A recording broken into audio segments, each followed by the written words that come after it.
প্রিয় দর্শক, আপনাদের সবাইকে স্বাগত জানাচ্ছি এনটিভির প্রতিদিনের আয়োজন স্বাস্থ্য প্রতিদিন অনুষ্ঠানে। আপনাদের সঙ্গে আছি আমি ডাক্তার সানজিদা হোসাইন। দর্শক, যে বিষয়টি নিয়ে আজ আমরা আলোচনা করব সেটি হচ্ছে শিশুদের জ্বর। এই বিষয়টি নিয়ে আলোচনার জন্য আমাদের স্টুডিওতে আজ উপস্থিত আছেন বঙ্গবন্ধু শেখ মুজিব মেডিকেল বিশ্ববিদ্যালয়ের শিশু বিভাগের কনসালটেন্ট ডাক্তার মোহাম্মদ কবির হোসেন। চলুন কথা বলে এই বিষয়টি নিয়ে কিছু তথ্য আমরা জেনে নিই। আপনাকে স্বাগত জানাচ্ছি স্যার। আপনাকে স্বাগত। জ্বর আমরা জানি একটি রোগের নাম, তার চেয়ে সবচেয়ে বড় বিষয় হচ্ছে একটি একটি উপসর্গ হিসেবে কাজ করে। শিশুদের ক্ষেত্রে আসলে সাধারণত কি কি ধরনের জ্বর হতে পারে শুরুতে একটু জানতে চাইবো। জ্বর একটা উপসর্গ, এটা কোনো জ্বর কোনো রোগ নয়। বিভিন্ন কারণে জ্বর হয়। সামান্য ব্যথা থেকেও আমাদের জ্বর হতে পারে, ফোড়া গায়ে ফোড়া হলেও কিন্তু জ্বর হতে পারে আমাদের। জ্বর হতে পারে এবং অধিকাংশ ক্ষেত্রে আমরা জ্বরটাকে খুব গুরুত্বপূর্ণ মনে করে এটাকে আমরা খুব তাড়াতাড়ি সারানোর চেষ্টা করি এবং অধিকাংশই শিশুর বাবা মা জ্বরটাকে খুব ভয় পায়। বিভিন্ন কারণে জ্বর হতে পারে, তার ভিতরে আমাদের শ্বাসকষ্টজনিত কারণ হতে পারে, ভাইরাল কোনো ইনফেকশন দিয়ে জ্বর হতে পারে, ব্যাকটেরিয়া জাতীয় কারণে জ্বর হতে পারে, অনেক সময় পেটের পীড়াজনিত ডায়রিয়ার কারণেও জ্বর হতে পারে। আচ্ছা, প্রস্রাবে ইনফেকশন জ্বর হতে পারে, বিভিন্ন কারণে জ্বর হতে পারে। কি ধরনের জ্বর সেটি সেই জ্বরের মাত্রা দেখে বা জ্বরের ধরন দেখে কি বোঝার কোনো উপায় আছে কিনা, যে আসলে কোন জ্বর দেখে আমরা কোন রোগের লক্ষণ বুঝতে পারবো? সাধারণত ভাইরাসজনিত জ্বর প্রাথমিকভাবে ইনিশিয়ালি জ্বরের পিকটা অনেক বেশি হবে এবং তার সাথে বাচ্চা অন্য অন্য সমস্যার কথা বলবে, যেমন মাথা ব্যথা, গায়ে ব্যথা, শরীর ব্যথা এবং খিটমিটে স্বভাব দেখা যাবে। বাচ্চাটা অস্বস্তি ফিল করবে সারাক্ষণ এবং জ্বরটা শুধু অ্যান্টিবায়োটিক বা প্যারাসিটামল জাতীয় ওষুধ দিলেই কমবে স্বাভাবিক, আবার জ্বরটা চলে আসবে। ভাইরাস জ্বরের লক্ষণ এরকম। ব্যাকটেরিয়া জ্বরের জন্য প্রাথমিকভাবে এত হাই পিক জ্বর নাও হতে পারে। ইনিশিয়ালি অল্প জ্বর থাকবে, আস্তে আস্তে ব্যাকটেরিয়া তার যতটা প্রভাব বিস্তার করবে শরীরে রক্তে, আস্তে আস্তে তার জ্বরের মাত্রাটা বাড়তে থাকবে। কোনো যেমন ধরুন সকালে জ্বর আছে 100, বিকাল হয়তো 101, পরের দিন 102, এভাবে আস্তে আস্তে জ্বর বাড়তে থাকবে এবং জ্বরের মাত্রা কমবে না। হয়তো প্যারাসিটামল দিলে জ্বর কমবে, কিন্তু আবার জ্বর আসবে এবং জ্বরটা 104-5 ডিগ্রি পর্যন্ত উঠতে পারে, যেমন আমরা এন্টারিক ফিভার বা টাইফয়েড জ্বরের যেটা দেখি থাকি। এটি ভাইরাস এবং ব্যাকটেরিয়া জ্বরের ভিতরে পার্থক্য। আর অন্য জ্বরের ভিতরে যেমন যদি পেটের কোনো ইনফেকশন হয়, আমরা ফুড পয়জনিং হয়, অন্য কারণে টক্সিক জীবাণু দিয়ে আমাদের জ্বর আসতে পারে। অ্যাবসেস, কোথাও ভিতরে অ্যাবসেস বা ফোড়া হলে বা গায়ে কোনো উঠলে তো আমাদের জ্বর আসতে পারে। যেটি বলছিলেন যে ভাইরাস এবং ব্যাকটেরিয়া জনিত জ্বর দুটোর শুরুর দিকটা কিন্তু আসলে ঠিক একইভাবেই হয়তো বাবা মাদের কাছে ধরা দেয়। সেক্ষেত্রে অভিভাবকদের আসলে করণীয় কি শিশুদের যখন জ্বর হবে সেক্ষেত্রে? আমি অভিভাবকদের উপদেশ দিব যে জ্বরের প্রাথমিক অবস্থায় তারা যেটা করবে, বাচ্চাকে জ্বর প্রতিরোধক যে ওষুধটা বাজারে পাওয়া যায়, আমরা ব্যবহার করি প্যারাসিটামল, অ্যাসিটামিনোফেন, যেটাকে প্যারাসিটামল হিসেবে বাজারে পাওয়া যায়। এটাকে আমরা প্রপার ডোজে, অনেক বাবা মা হয়তো ডোজটা বুঝেন না যে বাচ্চাদের কত ওয়েট অনুযায়ী ডোজটা দিতে হবে। অনেক সময় ওয়েট অনুযায়ী আমরা ডোজ যদি ব্যবহার না করি, জ্বরটা প্রপারলি কাজ করবে না, নামবে না এবং সেক্ষেত্রে একজন ডাক্তারের পরামর্শ নিয়ে একটা ওজন মেপে বাচ্চাদের প্যারাসিটামল জাতীয় ওষুধটা ব্যবহার করাটা উত্তম। এবং ইনিশিয়ালি প্রাথমিকভাবে আমি বলবো যে বাচ্চাদেরকে অন্তত 3 থেকে 4 দিন এই প্যারাসিটামল জাতীয় ওষুধ খেয়ে এবং স্পঞ্জিং, আর একটা আমরা বলি টেপিড স্পঞ্জিং বলি, মানে সারা গাটা কুসুম কুসুম গরম পানি, একদম ঠান্ডা পানি না, ঠান্ডা পানিতে শিভারিং হবে। এই দিকটাতে আমি একটু জানতে চেয়েছিলাম যে ঠান্ডা পানি দিয়ে কিন্তু অনেকে, যেহেতু জ্বরটা গরম, শরীরটাকে ঠান্ডা করার জন্য ঠান্ডা পানি দিয়ে অনেকে এই স্পঞ্জিংটা করে থাকেন। এই বিষয়টি আসলে আপনি একটু, এটা কন্ট্রোভার্সি আছে, অনেকে হয়তো বা মনে করে ঠান্ডা দিলে তাড়াতাড়ি তার গাটা ঠান্ডা হবে। আসলে অত ঠান্ডা বাচ্চা শরীরে অ্যাকসেপ্ট করতে পারে না, তখন শিভারিং হয়, বাচ্চা আরো কষ্ট পায় এবং ঠান্ডাটাকে সে অ্যাকসেপ্ট করতে চায় না। এর জন্য আমরা তাকে একটু ঠান্ডাটাকে কুসুম করে নিতে বলি, যাতে সে বাচ্চাটা তার শরীরে অ্যাডজাস্ট করতে পারে। কারণ শরীরে যে হিট থাকে 102 বা 103 টেম্পারেচার, তার ভিতরে অত ঠান্ডা পানি দিলে বাচ্চাটা ওটা ঠান্ডাটাকে অ্যাকসেপ্ট করতে পারে না, তখন সে ওটাকে অ্যাভয়েড করে। এর জন্য আমরা বলি যে একটু কুসুম পানিটা যেন একদম ঠান্ডা না হয়, এটাই আপনি কারণ। আমি কি বুঝাতে পারছি আপনাকে? অবশ্যই, খুব সুন্দর করে স্যার বুঝিয়ে দিয়েছেন। আরেকটু জানতে চাইবো যে যখন শিশুটির ৩-৪ দিন হয়ে যায়, যেটা আপনি বলছিলেন যে ৩ দিন পর্যন্ত অন্তত পক্ষে তাকে শুধু প্যারাসিটামল খাওয়ানো উচিত বা এই জাতীয় সমস্যা, হ্যাঁ এটি এবং স্পঞ্জিংটা করে চালিয়ে যেতে হবে। তারপরও যদি জ্বরটা না কমে, সেক্ষেত্রে ডাক্তারের কাছে বা চিকিৎসকের কাছে যাওয়া উচিত অবশ্যই। আপনাদের কাছে যখন এই সমস্যাটি নিয়ে যায় এবং আপনি যখন হিস্ট্রিতে জানেন যে 3 দিন হয়ে গেছে তার জ্বরের, কি ধরনের পরীক্ষা নিরীক্ষা দিয়ে নিশ্চিত হন যে জ্বরটি আসলে কি ধরনের জ্বর? আসলে জিওগ্রাফিক অনুযায়ী এক এক দেশের এক এক রকম, এবং আমাদেরও এলাকা ভিত্তিক কিছু রোগ আছে। যেমন পাহাড়ি অঞ্চলে আমরা ম্যালেরিয়া বা অন্য অন্য রোগের কথা চিন্তা করব জ্বর হলে। ঢাকা শহরে আমরা যেখানে কমন একটা পাচ্ছি ডেঙ্গু জ্বর, এখন অনেকেই, বা ঢাকার বাইরে কিন্তু ডেঙ্গু জ্বর এতটা নেই। আর পেরিফেরি হলে আমরা চিন্তা করবো এন্টারিক ফিভার বা টাইফয়েড, অন্যান্য জ্বর, কারণ সব জায়গায় সিওয়ারেজ বা বাচ্চাদের হাইজিন এগুলো মেনটেন কম হয়। এখন এক একটা জ্বরকে আমাদের হিস্ট্রি দিয়ে আমাদেরকে ডায়াগনোসিস আসতে হবে যে তার ক্লিনিক্যালি তার সিমটমটা কীভাবে শুরু হয়েছে এবং এখন কিভাবে সে চলতেছে, এবং জ্বরের পিকটা সকাল, এক একটা জ্বরের কিন্তু এক একটা লক্ষণগুলো কিন্তু আমাদেরকে রোগ নির্ণয়ের জন্য শতকরা ৮০% সহায়তা প্রদান করে। আর ২০% আছে যেটা আমরা পরীক্ষা নিরীক্ষা বা অন্য কিছু দিয়ে। তার মানে এক্ষেত্রে একটু জানিয়ে দেওয়া ভালো বাবা মায়েদের ক্ষেত্রে, যারা দর্শক আছেন, যে যখন শিশুটির জ্বরটা শুরু হবে সেই জ্বরের মাত্রাটাও তারা নোট করে রাখবে যে কতখানি হচ্ছে, কখন জ্বর আসে, সকাল বিকেল। আমি অনুরোধ করব যে জ্বরের পিক এবং কত জ্বর উঠে সেটা রেকর্ড করাটা খুবই জরুরি। কারণ আমরা অনেক সময় জ্বর জানি গায়ে হাত দিয়ে, গা গরম, কিন্তু আসলে থার্মোমিটার দিলে বাচ্চার জ্বর হয়তো অতটা ওইরকম দেখা যাচ্ছে না। অনেক সময় মিস ইনফরমেশন ডাক্তারকে দেওয়া হয়। আসলে কি আপনারা বলবেন যে মোর দ্যান 100 ডিগ্রি ফারেনহাইট আমরা বগলের নিচে রেখে দেখলে সেটাকে আমরা জ্বর হিসেবে বাবা মাকে বলতে পারবো, ওটা লিখে রাখলে আমরা। আপনি তারপর যে আসি, যেটা আপনি প্রশ্ন করেন আমাকে, যে 3 দিন পরে আসলে আমরা তাকে কি অ্যাডভাইস করব। আমরা অ্যাডভাইস করব যে তার যদি কাশির সাথে জনিত কারণে জ্বর হয়ে থাকে, তখন আমরা রেসপিরেটরি জিনিসটা, মানে ফুসফুসের কোনো সমস্যা আছে কিনা, ফুসফুসে নিউমোনিয়া বা ব্রঙ্কিওলাইটিস ওইগুলো আছে কিনা, এগুলো আমরা দেখব। এবং অন্য অন্য কারণে যদি হয়ে থাকে, যে পেট ব্যথা থাকে, তার সাথে মাথা ব্যথা থাকে, অথবা তার জিহ্বাটা পরীক্ষা করে দেখবো সাদা, তখন আমরা তাকে টাইফয়েড বা অন্য কিছু আছে কিনা তার চিন্তা করব। এবং ভাইরাল ফিভারের ভিতরে যে ডেঙ্গু কমন, ডেঙ্গুটাকে আমরা দেখার জন্য তার প্রাথমিকভাবে হেডেকটা দেখবো, যে তার মাথা ব্যথা, তার সাথে বাচ্চার ঘাড়ে ব্যথা বা অন্য অন্য সমস্যা আছে কিনা। অনেক সময় 4-5 দিন পার হলে র্যাশ জাতীয় কোনো, অথবা পায়খানাটা কালো বা পেশাবটা কীরকম হয়, এগুলো আমাদের খেয়াল করতে হবে আমাদের কাছে আসলে। আচ্ছা, তো যখন আপনারা নিশ্চিত হন যে জ্বরের ধরনটা এরকম বা এই ধরনের জ্বরে আক্রান্ত হয়েছে, চিকিৎসা কিসের ভিত্তিতে, যে কারণে হয়েছে তার উপর ডিপেন্ড করছে? চিকিৎসাটা আমরা কনফার্ম করে তারপরেই করা ভালো।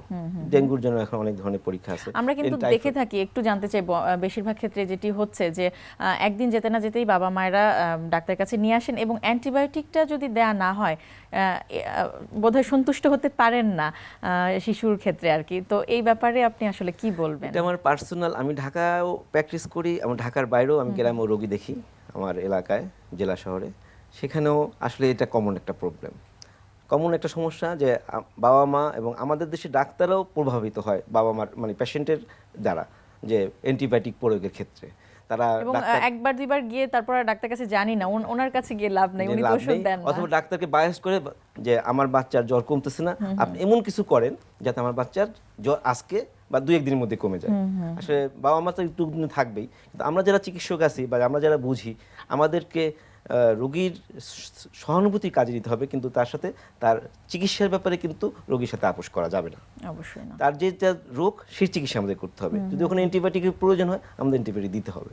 কিন্তু ভাইরাস জ্বরের ক্ষেত্রে তো আসলে অ্যান্টিবায়োটিকের খুব বেশি রোল থাকে না, কোনো প্রয়োজন নেই। কিন্তু আমরা ম্যাক্সিমামই আসলে ওই রোগীর দ্বারা প্রভাবিত হই, এবং রোগীরা তো এনজাইটি থাকবেই, তার বাচ্চা, যার বাচ্চা অসুস্থ, সে তো আসলে খুবই উদ্বিগ্ন থাকবে, এবং তাকে এনশিওর করা কিন্তু একটা চিকিৎসা, যে আপনার এই বাচ্চার রোগ ভালো হবেই, জ্বর ভালো হবেই, ডায়রিয়া ভালো হবেই, তবে আপনাকে 2-3 দিন সময় দিতে হবে। আর যে কোনো রোগেরই একটা আদ্যপান্ত আছে, শেষ শুরু আছে, এখানে এটুকু আপনাকে একটু ওয়েট করতে হবে। আস্থা ভরসা, এবং আস্থা ভরসাই কিন্তু একটা চিকিৎসার একটা অংশ, যেটা আমাদের ডাক্তারদের সময় নিয়ে এবং রোগীদের লোককে বোঝানো উচিত। কারণ বাচ্চা তো আর সে বুঝবে না, বাচ্চাকে বুঝাইলেও কোনো আমার হবে না। তো বাচ্চার বাবা মা বা যারা গার্ডিয়ান আছে তাদেরকে জিনিসটা, আর অ্যান্টিবায়োটিকের প্রয়োজন হলে সেখানে দিতে হবে। দিতে হবে। কোনো কোনো ক্ষেত্রে যেমন শ্বাসকষ্ট যদি নিয়ে আসে জ্বরের প্রথম 2-1 দিন, তখন আমাদের অনেক সময় আছে যে নিউমোনিয়া বা কনসালটেশন, হঠাৎ করে বাচ্চা শ্বাসকষ্ট বা নিউমোনিয়া, সেটি একজন বিশেষজ্ঞ চিকিৎসক বিশেষজ্ঞ ডাক্তারের পরামর্শ নিয়ে অ্যান্টিবায়োটিক যেটা করতে হবে সেটা ডোজ এবং ওজন অনুযায়ী।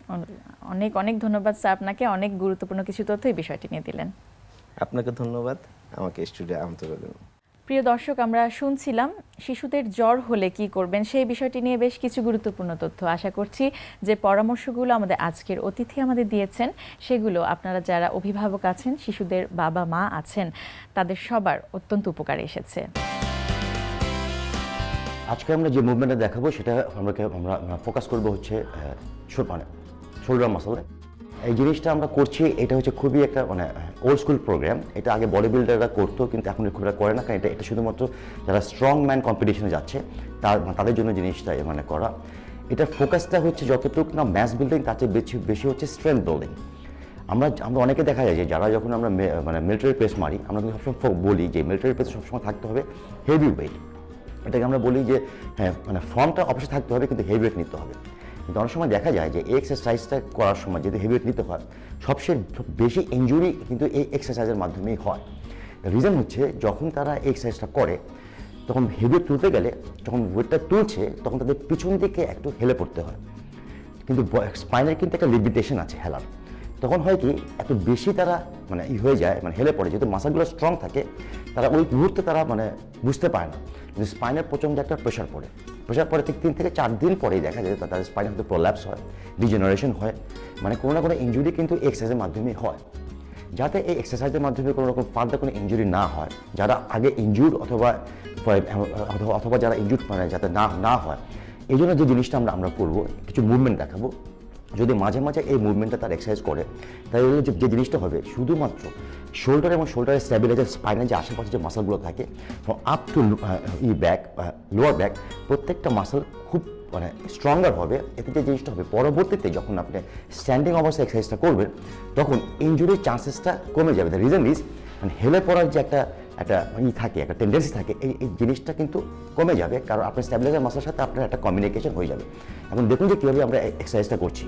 ওকে, যদি এক্সারসাইজটার মুভমেন্ট একটু অড, কিন্তু যদি আপনি এটা যদি করেন, দেখবেন আপনি বেনিফিটটা খুব কয়েকদিনের ভিতরেই পাবেন। ওকে, রেডি? ওকে, এটা আমরা দেখাচ্ছি সুবিধার জন্য স্মিথ মেশিনে, কিন্তু আপনি ইচ্ছা করলে পাও রেখেও করতে পারেন। ওকে, রেডি? একদম সিলের অবস্থায় থাকবে। খালি একটা জিনিস রাখবেন, আমি যে জিনিসটা বলছি, যে মেকানিক্সটা বলছি, যে অনেকেই দেখা যাবে যে হাঁটুটা ভেঙে ফেলবে।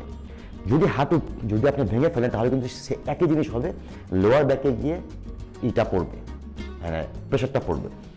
সবসময় খেয়াল রাখবেন হাঁটু যাতে স্ট্রেট থাকে। ঠিক এই অবস্থায়, কারণ এই অবস্থায় হলে যে জিনিসটা হবে, আপনার পিঠটা কিন্তু বেশি পিছন থেকে যেতে পারবেন না। যদি চলে যায় তাহলে কিন্তু আপনি এটা তুলতে পারবেন না। এতে কী হবে, আপনার বডিটা কিন্তু আপনাকে আটকে রাখবে এই মোশনটা করার জন্য। এখন দেখুন কীভাবে আমরা করছি, মুভমেন্টটা করছি। ওকে, রেডি? ইয়েস, সেম, একদম ইজি মোশন। ইয়েস, মোশনগুলো একদম same, mechanics is the same. পার্থক্য শুধু এখানেই যে তার পাটা একদম স্ট্রেট আছে, সে হিপসের উপর বসে আছে, সে মাটির থেকে কোনো প্রেশার নিতে পারছে না, পুরা স্ট্রেংথটাই তাকে দিতে হচ্ছে আপার বডি থেকে। ওকে, ওয়ান মোর। ইয়েস, ওকে, স্টপ। ওকে, এই এক্সারসাইজটা যখন আপনি করবেন, আপনি দেখবেন যে বেশি ওয়েট কিন্তু আপনি তুলতে পারবেন না। এটাও তো আপনার মনে হবে যে আমি তো বেশি ওয়েটটা তো তুলতে পারছি না, তাহলে কীভাবে আমার এটা হবে? যদি করুন, কয়েকদিন 3-4 দিন করুন, করার পরে আপনি নর্মালি চলে যান আপনার মিলিটারি বেসে, দেখবেন যে অ্যাটলিস্ট 10% ইনক্রিজ হয়ে যাবে আপনার ওয়েটে। আর যে জিনিসটা বললাম, যারা আগে ইনজুর্ড আছেন অথবা ফার্দার কোনো ইনজুরি যদি না চান, এই এক্সারসাইজটা যদি আপনি প্রায় যদি আপনি জিনিসটা এটা যদি করেন, তাহলে ওই চান্সেসটা কমে যাবে, এবং যারা ইনজুর্ড আছে তারা আস্তে আস্তে হিলিং প্রসেসের দিকে চলে যাবে। প্রিয় দর্শক, অপারেশনের পরবর্তী সময়টিতে হঠাৎ করেই আপনার কাছের মানুষটির কিংবা আপনার আত্মীয়স্বজন কিংবা আপনার নিজেরই শ্বাসকষ্ট শুরু হয়ে যেতে পারে। বিশেষজ্ঞ চিকিৎসকের কাছে যাবার আগে তাৎক্ষণিকভাবে কি করণীয়, চলুন শুনি আমাদের এখনকার আয়োজন প্রাইমারি কেয়ার। নানা কারণে অনেকে শ্বাসকষ্টে আক্রান্ত হতে পারেন। সাধারণত দেখা যায় যারা শ্বাসকষ্টের রোগী বা অ্যাজমা বা হাঁপানি রোগে আক্রান্ত, তাদের ক্ষেত্রে এই সমস্যাটি হঠাৎ করে বেড়ে যেতে পারে। যারা অ্যাজমা রোগী, তাদের উচিত হচ্ছে এই জন্য বাসায় আগে থেকে কিছু স্প্রে অনেকের বাসায় কিন্তু নেবুলাইজার মেশিন থাকে। তার উচিত হচ্ছে যে কীভাবে এই নেবুলাইজার মেশিনটি ব্যবহার করতে হয় সেটি শিখে নেওয়া এবং শ্বাসকষ্ট দেখা মাত্রই সেই নেবুলাইজার মেশিনটি ব্যবহার করা। অনেক ক্ষেত্রে দেখা যায় যে শিশুরা মুখের মধ্যে কিছু আটকিয়ে গেলে বা খেলার ছলে কোনো কিছু ঢুকে গেলে শ্বাসকষ্ট হতে পারে। এটি কিন্তু এক ধরনের এমার্জেন্সি। এক্ষেত্রে অবশ্যই দেরি না করে নিকটস্থ হাসপাতালে তাকে নিয়ে যাওয়া উচিত। এছাড়া অনেকে দেখা যায় যে ভয় পেলে শ্বাসকষ্ট হতে পারে। তার ক্ষেত্রে একই পরামর্শ, তাকে যতটুকু সম্ভব একটা ভালো পরিবেশে নিয়ে যাওয়া, তার কাপড় চোপড়গুলোকে একটু আলগা করে দেওয়া এবং তাকে এসুরেন্স দেওয়া বা অভয় দেওয়া যে কারণে সেটি হচ্ছে তাকে যেন সেই ভয়টা থেকে দূরে রাখা হয়। এছাড়া অনেকে আছেন যারা ভান করতে পারেন। আমাদের দেখা যায় যে অনেকের মধ্যে ভান করার একটা অভ্যাস আছে, যেটি মেডিকেলের ভাষায় বলা হয় মেলিঙ্গারিং বা ACR। এই ধরনের রোগীদের ক্ষেত্রে দেখা যায় যে আমরা শ্বাসকষ্ট তারা দেখাতে পারে। সেক্ষেত্রে আমরা অবশ্যই তিনি কেন এই ধরনের সমস্যায় ভুগছেন, প্রয়োজনে পরবর্তীতে একজন মানসিক বিশেষজ্ঞকে দেখিয়ে তার সেই শ্বাসকষ্ট কমানোর বা ভান ধরার যে অভ্যাসটি আছে সেটি থেকে তাকে আমরা পরিত্রাণ দিতে পারি। দর্শক, আমাদের আজকের স্বাস্থ্য প্রতিদিনের হেলথ টিপস। একবারে পেট পুরে খাবার গ্রহণ না করে পেট কিছুটা খালি রেখে খাবার টেবিল থেকে উঠে পড়ুন। এতে শরীরও ভালো থাকবে, কর্মক্ষমতাও বেড়ে যাবে। দর্শক, স্বাস্থ্য প্রতিদিন সম্পর্কে আপনাদের যদি কিছু জানার থাকে কিংবা কোনো পরামর্শ যদি আমাদের দেবার থাকে জানাতে পারেন এই ঠিকানায়। প্রযোজক স্বাস্থ্য প্রতিদিন, এনটিভি, বিএসসিসি ভবন, 7তলা, 102 কাজী নজরুল ইসলাম এভিনিউ, কারওয়ান বাজার, ঢাকা 1215। ফ্যাক্স 914338 থেকে 7 পর্যন্ত, অথবা ইমেল করুন স্বাস্থ্যপ্রতিদিন@ntvpt.com এই ঠিকানায়। প্রিয় দর্শক, আগামী পর্বে আপনাদের জন্য যা থাকছে, আমাদের এই যে মস্তিষ্কের যে খুলিটা আছে এখানে আমাদের অনেকগুলো বায়ুকোঠরি আছে। তো আমরা সাইনোসাইটিস বলতে যেই বিষয়টাকে বুঝে থাকি সেটা হচ্ছে ম্যাক্সিলারি সাইনোসাইটিস, মানে চিবুক বরাবর যে বায়ুকোঠরিটা আছে সেটাকে সাধারণত আমরা বুঝে থাকি।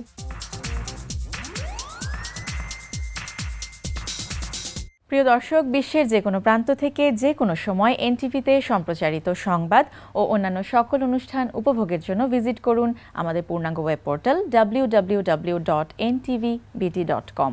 দর্শক, আজ এ পর্যন্তই।